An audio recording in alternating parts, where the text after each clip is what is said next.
Good afternoon, my colleague Ashwini Vaishnavji, Vice Chairman of the Niti Aayog, Dr. Suman Berry, CEO BVR Subramaniamji, Devjani Ghosh, and McKinsey's own Kaka, am I right? And Pathakji, and all the experts who have come here, DMs from over 300 districts, I'm told, are live in connection with us, and also 30 odd DMs who are present here for having done extraordinary work in the ground, and also all AI enthusiasts. I'm really happy to be here today. And a lot has been said. I'm not getting into the benefits or virtues of AI or what AI can do. You had a splendid presentation by the group.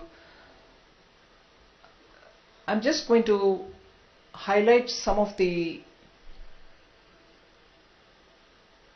features in governance which in the last few years, thanks to so many stakeholders who have been in touch with us, we have been able to bring into the policy making and also in the budget making. And continuing with that, we hope to also keep in track and keep in step with the AI Impact Summit, which is being scheduled for 2026 February. So I'm more here to tell you all as to what kind of a work, whether it was very well planned or not, actually making a lot of attempts to get the inputs from stakeholders and carrying it forward and so on. But what's more important is when I see the outcome and when I see different groups, expert groups talking about various aspects, I can see a million flowers bloom, a million flowers of innovation, a million flowers of AI related activities bloom all over the country. And therefore it becomes very appropriate and timely that the Niti Aayog has chosen to release that work that they are doing in creating a repository for all the frontier tech within the Niti Aayog. And in that, I was just checking up with the CEO Niti Aayog about it, who said because we have more than about 300 odd districts, which put together in the sense of aspirational districts and those with aspirational blocks, all together constituting about 300 odd districts, who are in live connect with the Niti Aayog to highlight what kind of work or adaptation using AI is happening in the district, which is very well. But what it does leave out is the rest 400. And for me, the keenness with which I want every district to be in this repository, real time, data given, data give out kind of a platform is what is it that we need to have, or what is it that is needed to be done to get the rest 400 districts also to come on board and say we are not doing anything at all with AI, or to say yes, we've been doing this for the last 3 years, or some wanting to use some of the things that you've put in your repository for, from where people can take up and adapt and benefit. It requires, of course, DMs of the Tonk former district collector who attempted to do something, and naturally, because she had put her heart and soul together in getting AI to help with education, she saw some results. So have others who have done, not so much government official, but private entrepreneurs and startups, which have ensured that far-flung areas in Himachal get medicines delivered to those really far-flung villages.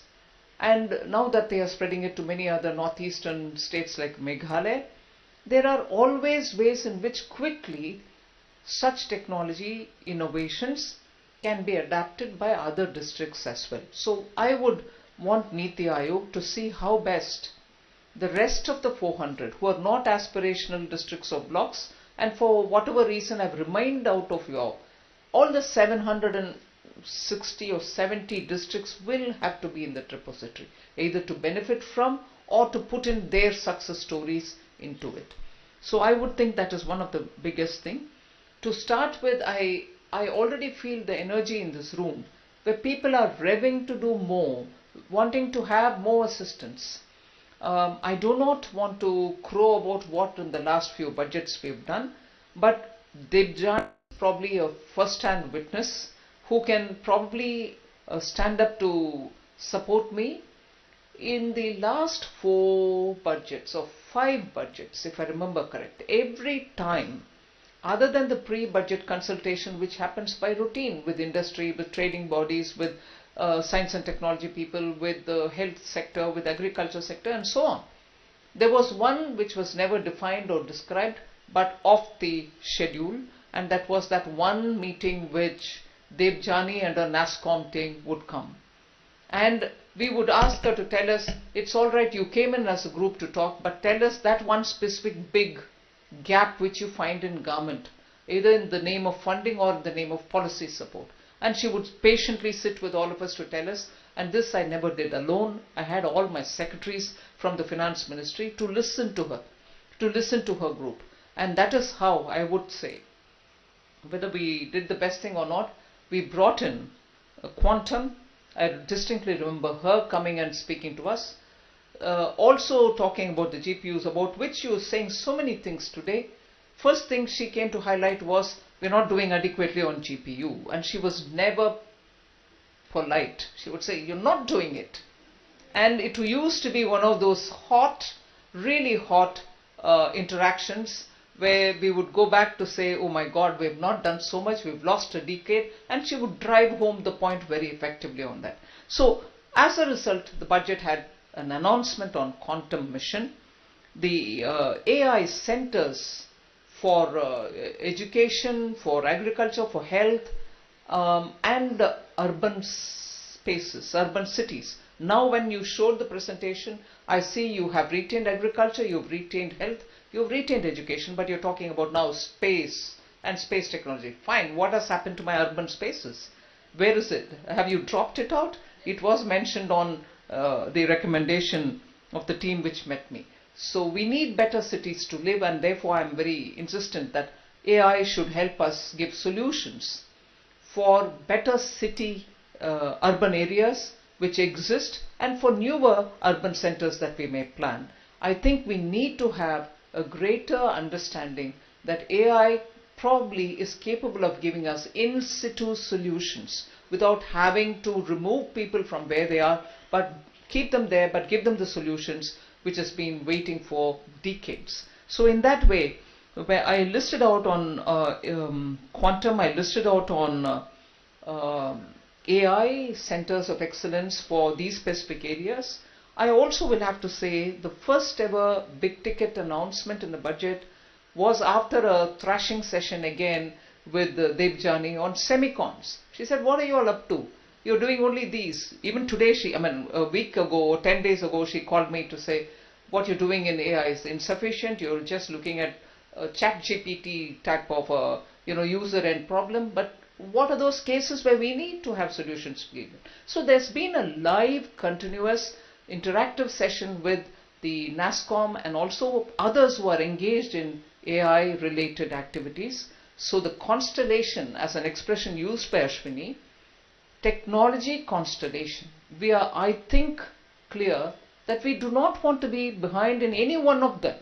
The constellation and the stars which make up the constellation, we are not losing out on any of them. We are not behind, but we cannot be just at par. We need to lead is the Impact Summit's goal, I would say. In each one of the stars which make up for the constellation, we need to have leadership role.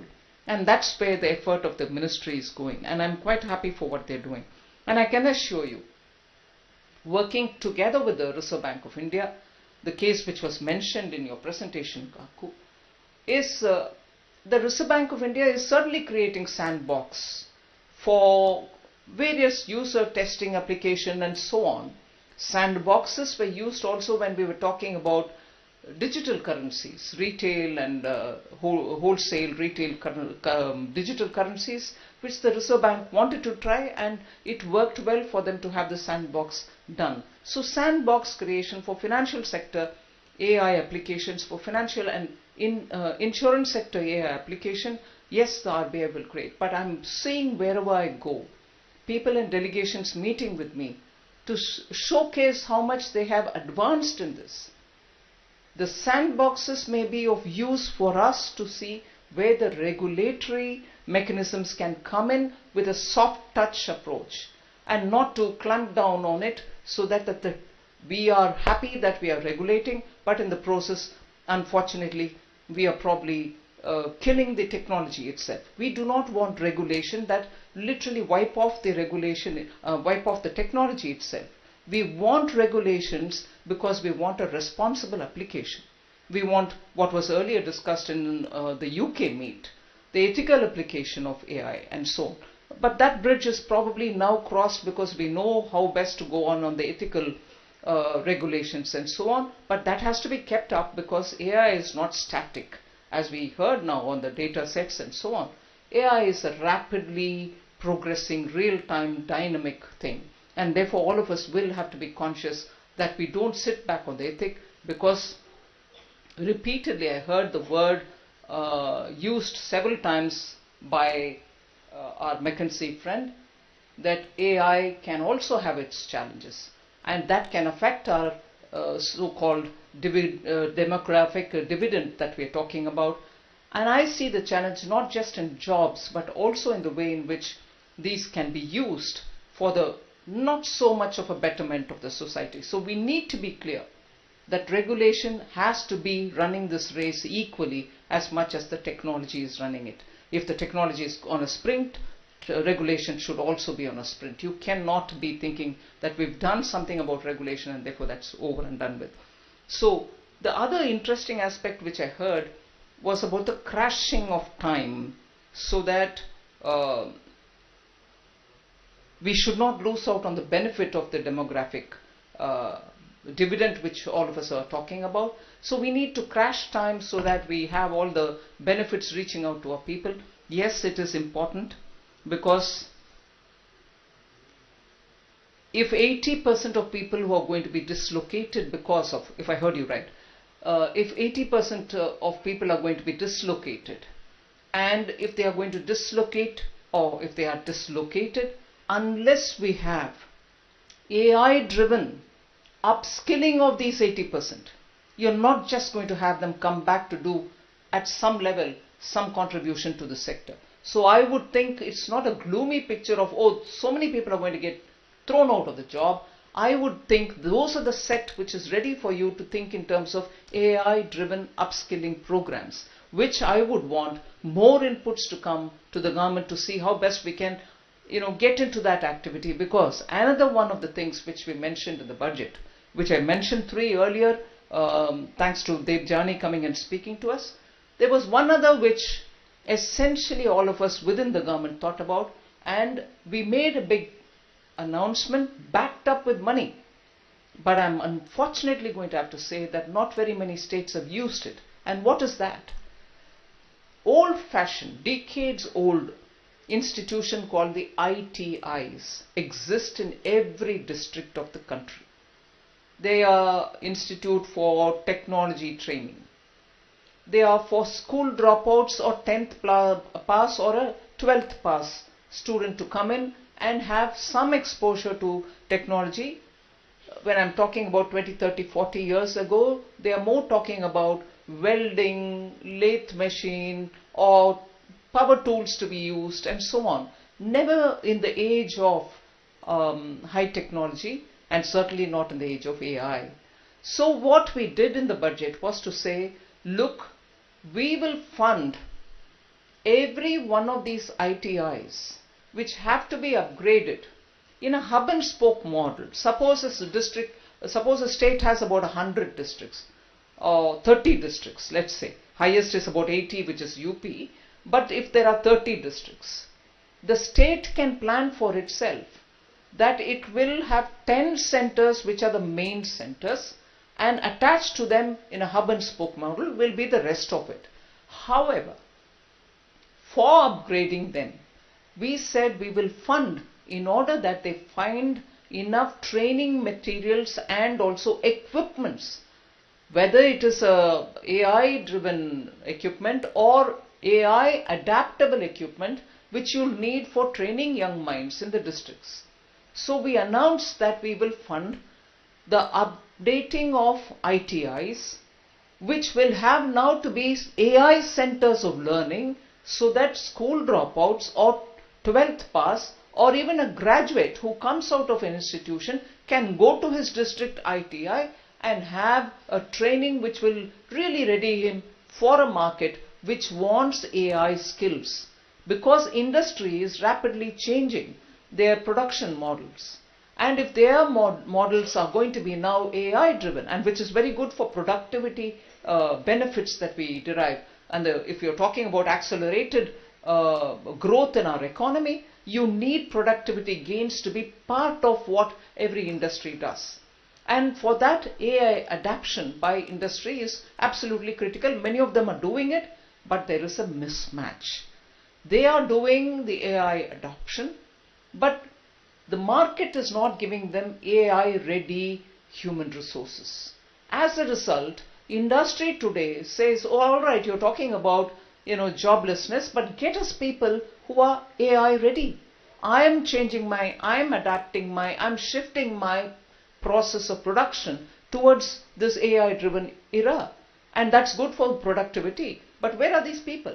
So when government announced this ITI upgradation, it was this which was in our mind, and therefore we came up with this saying, get your equipments, training equipments that you need, and also we went to the extent of saying, get your AI trained trainers. If you don't get them, please get them from wherever. We'll be flexible about how to fund them, how to pay them. And Minister Ashwini was with me when we had this India-Singapore Ministerial Roundtable, ISMR, much before the Prime Minister of Singapore was visiting India. In that meeting, held both in Singapore and in India, we had extensively talked about quality training and certification. That's also a problem. Unless we have our training centers adequately equipped with both training required equipments and trainers who are going to be able to do that job, certifying is not going to be really up to the mark. And the person who gets trained, the girl or the boy getting trained in those centers, coming out of them, are going to come out with a certificate which may not find currency among those who want to employ them. So we wanted to have a certification also which has that kind of a hallmark with which they'll be readily acceptable as in the job market. So these were thoughts which I wanted to share with you. There are also questions about how Niti Aayog, and I'm very happy to say this because in 2014 the old Planning Commission was revamped and Niti Aayog was brought in more for doing R&D or research for the sake of India's development aspirations.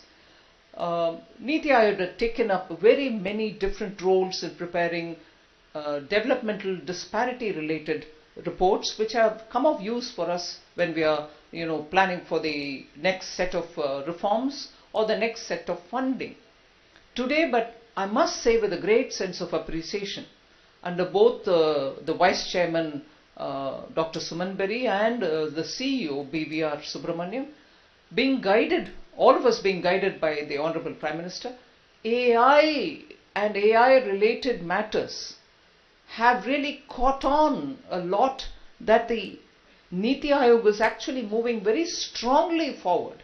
And I'm with a great sense of appreciation, I want to say this, you need an organization which will bring in all those stakeholders together and be able to bridge the policy initiatives which are required to be done, and therefore be that honeycomb which has all these people coming in and for the government to respond to it. I'm appreciative of the Niti Ayog's attempt to become that repository, not just on gathering data and keeping it, but also becoming the catalyst in getting all these people together and driving policy which can help this very critical area. So I heard the word double-edged sword. I referred to it a bit earlier. I think India is a country which can understand the implication of a good that comes in our way, although a good is never unmitigated. A good is never without riders. A good is never on its own good. It is for us all to use it in such a way that it is for the common good. I don't want to dilute the importance of science and technology by bringing the Puranic kind of a story. I'm not telling a story, but every Asura who had that extraordinary power to do something had to be kept in hold and deliver the good thing that can benefit all humanity. But once that is left without much of a control, that's when it comes to hit at people who have created it. We all know the stories of how various Asuras have not kept up the promise, which was a boon given with a little rider. You are given this boon so long as you don't do certain things. But the moment he starts doing a certain thing which is under the don't do category, it gets out of the way, out of control as well. But I think the AI is something which we, because it is in our DNA, should know also how to keep it well under our reins and serve for the common good. And I'm sure the Niti Ayog will play its role, and all of us are here to work together with you. It was quite a impressive small display, not very many, but very impressive display of innovations already happening in the ground with AI and benefiting the common people. Thank you very much for giving me this opportunity.